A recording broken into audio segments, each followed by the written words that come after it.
Ja, Gustav. Good news. Shupatsa. Fantatra-laza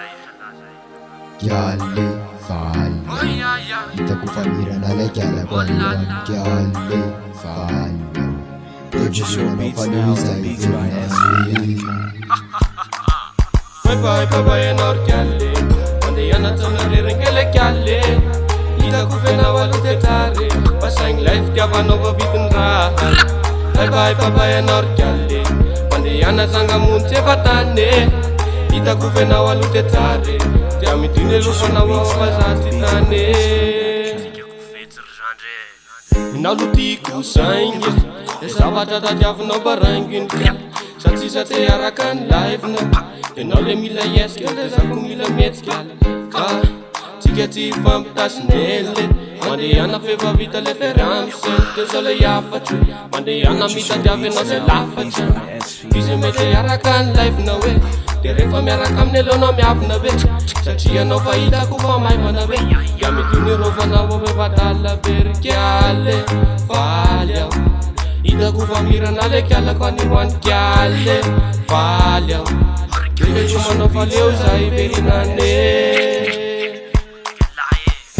Bye enor kiale mandeha anatsonarerengele kiale hitako venao alote tsare masaigny life tiavanao ao vidiny raha Bye enor kiale mandeha anazangamontsy efa tane hitako venao alote tsare tia midiny rofanao ao fazaty tane Ayo kozy ny anane fandana miala enao rojoba zay efa tsy antsony fa nekafandray mitsota tino efa roana jere mbola misikitra tsy omeko tsindry satria sipo fa voatifitra za tsy antso tody tiako tsisy fanafojiny jiko sipa fotsasaina nefa kosa kinga Zamu efa tofoka kaleko zampa ndry efa voakina fotsiny fa sipa kompa sasany efa tafapetraka fandrifaingo miantony randriny mialandroany de efa bobaka manatony efa tsoroko amindry fa satsy pany taratasy fanetsika reo fa vita ataoko anaty taratasy dia aleoko aloha valiny ataoko anaty posy fa rehefa mba matsiary zava-kiky ndray le boky efa misy asolo andry aty vitasiny farany fitiavandry akeko vitasiny efa nianjaka tsikenandro Eva valot kadana ndiundale ambany foot zaye falasana refena wale stetare tikuza speaking tare alolu banele yale